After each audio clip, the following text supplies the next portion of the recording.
তারেক রহমান মুখে কম কথা বললেও মনে মনে দেশের উন্নয়নে অনেক প্ল্যান করেছেন।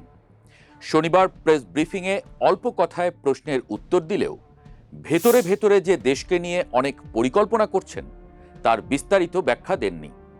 বোঝা যাচ্ছে তিনি কথা কম, কাজ বেশি নীতিতে বিশ্বাসী। তার অবস্থান বোঝা যাবে তার কাজে। ঢাকঢোল পিটিয়ে নিজের প্রচারের ইচ্ছা নেই তার। জাতীয় সংসদ নির্বাচনে বিএনপির বিপুল বিজয়ের পর প্রেস ব্রিফিংয়ে দেশ বিদেশের সাংবাদিকরা তার কাছে ভারতের সাথে বাংলাদেশের সম্পর্ক নিয়ে জানতে চেয়েছিলেন। জবাবে তারেক রহমান সংক্ষেপে বলেন, তার সরকারের পররাষ্ট্র নীতিতে সবার আগে স্থান দেয়া হবে বাংলাদেশের স্বার্থকে। নির্বাচনী ইশতেহারে দেয়া পরিকল্পনায়ও একই কথা বলা হয়েছে। কিন্তু এরই মধ্যে আমরা দেখলাম তারেক রহমানের শপথ গ্রহণ অনুষ্ঠানে ভারতের প্রধানমন্ত্রী নরেন্দ্র মোদীকে আমন্ত্রণ করার খবর।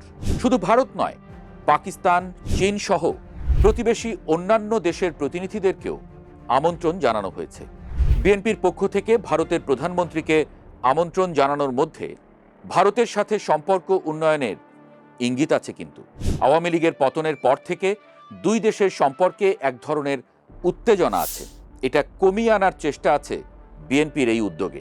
যদিও তারেক রহমানের শপথ অনুষ্ঠানে নরেন্দ্র মোদী আসছেন না, কারণ একই সময়ে ফ্রান্সের প্রেসিডেন্ট ইমানুয়েল ম্যাক্রো ভারত সফর করবেন, তাই তাকে নিয়েই ব্যস্ত থাকবেন ভারতীয় প্রধানমন্ত্রী।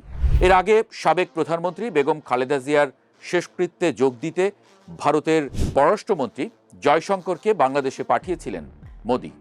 তবে ফ্রান্সের রাষ্ট্রপতির সফরের কারণে তিনিও আসতে পারছেন না। তার জায়গায় আসছেন ভারতের লোকসভার স্পিকার ওম বিড়লা। অর্থাৎ তলে তলে তারেক রহমানের কাজের পরিকল্পনা রেডি, কিন্তু এসব কাজের কথা ঢাকঢোল পিটিয়ে প্রচার করতে চান না। এর কারণও আছে। সংবাদ সম্মেলনে বেশি কথা বলে বিতর্কিত হয়েছেন সাবেক প্রধানমন্ত্রী শেখ হাসিনা। এই পথে হাঁটতে চাইছেন না তারেক রহমান। অন্যদিকে নিজের পরিকল্পনা নিয়ে আগেভাগে কথা বলে বাস্তবায়নকে বাধাগ্রস্ত করতে চান না। আরেক দিকে আছে জামায়াতের সমালোচনা। তারেক রহমান যাই করতে যান না কেন সেটাকেই ভারতের দালালি বলে ট্যাগিং করবে জামায়াত, এটা সবাই জানে। এই অবস্থায় তারেক রহমানকে ঠান্ডা মাথায় কাজ করতে হবে, এটা তিনি জানেন।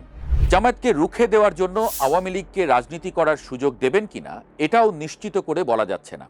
সাংবাদিকদের প্রশ্নের জবাবে তারেক রহমান বলেছেন আইনের শাসন নিশ্চিত করার কথা, কিন্তু মাঠের রাজনীতিতে দেখছি বিএনপি নেতাদের উপস্থিতিতে বিভিন্ন জায়গায় আওয়ামী লীগের অফিস খুলে দেওয়া হচ্ছে।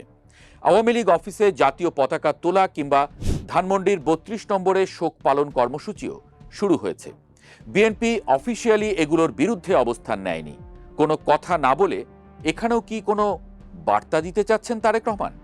রাজনীতির বাইরে যদি অর্থনীতির কথা বলি, দেশের অর্থনীতি সচল কিভাবে হবে জানতে চাইলে তারেক রহমান বলেন, to bring more businesses and create more jobs.